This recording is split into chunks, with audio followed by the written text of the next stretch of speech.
De ki, mənə vəhy olundu ki, cinlərdən bir dəstə Qur'anı dinlədikdən sonra öz tayfalarına qayıdıb dedilər, həqiqətən biz heyrətamiz bir Qur'an dinlədik.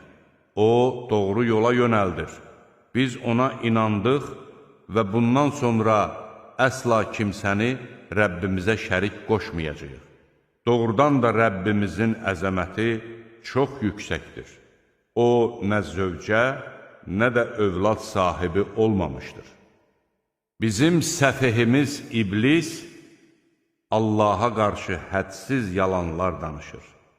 Biz zənnə qapılaraq düşünürdük ki, insanlar da, cinlər də Allaha iftira atmazlar. Həqiqətən insanlardan bəziləri cinlərin bəzilərinə sığınırdılar. Bu isə onların azğınlığını artırırdı.